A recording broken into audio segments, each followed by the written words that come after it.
Hi, in this video we're going to go over how to find mugshots in Kentucky. To get started, visit KentuckyPublicRecords.com, and I'll leave a link in the description. You can click on that or just type the name into your browser. So once you're on the home page, hover over other records and select inmate search. This is a specific page to find inmate related information. You'll notice there is going to be two types of databases. You have your Kentucky Department of Corrections. These would be prison records, people serving over 12 months in jail in general.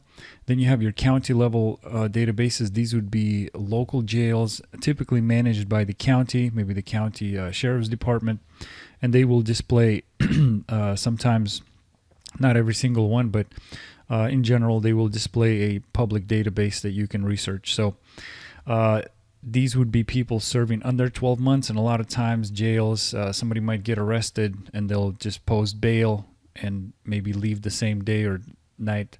Maybe they'll spend the night in jail, but typically very short sentences, even if people do get sentenced and spend time there. So two different databases, the jail, county jail versus the Department of Corrections. So you'll see two different types of situations in each of these databases. So just keep that in mind. And if I look at the prison rec information here, look at the Kentucky Department of Corrections here. Not every single one of them is necessarily going to give you a mugshot, but majority of them will. I'm just going to select a random name here, and you have some personal information here that describes the person. You have a mugshot.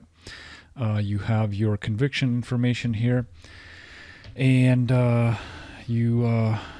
actually it gives you a history. So anything from pretty much from on the bottom here, you see the oldest cases, and then as you scroll up, you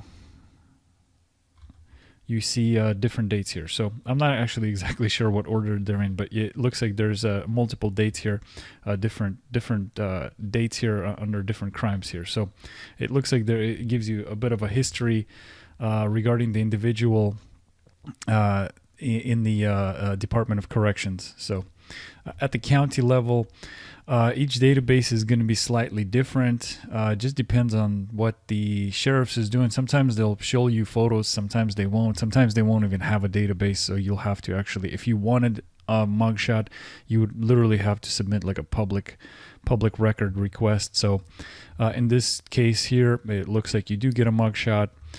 You have a case number if you wanted to research it at the courthouse. Also, you have your charges and some personal information that identifies the person a little bit better. So let's try another one here. So as you can see, looks very different. The types of information displayed is slightly different. The research is slightly different. So county to county is going to be different. So, just be prepared for that. But you do have an opportunity to research this information. So we have the tools for you here at the state level and, of course, the most populous counties.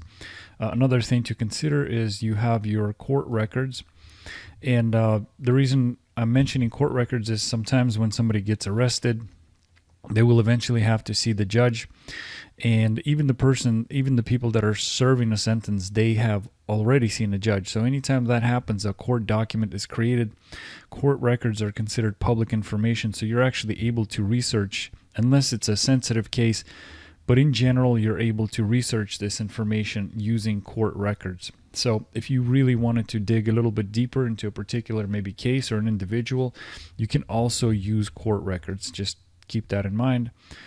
Another thing to consider is the name search on top. Now what this does is it doesn't just pull information from the state of Kentucky. It goes outside the state. So people do move around. Consider a person might be living in Kentucky, but let's say they have a criminal past in Louisiana or maybe in the state of Oregon, and now they're living in Kentucky. If you're just checking county records or state records in Kentucky, you're not necessarily going to see what happened in Louisiana or in Oregon. So this helps you cover more bases and gives you more of like a nationwide look at somebody's criminal historic past and public record historic past in general. So another great tool to utilize. Once again, it's KentuckyPublicRecords.com. come on down and get started on your Kentucky mugshot search. Thank you.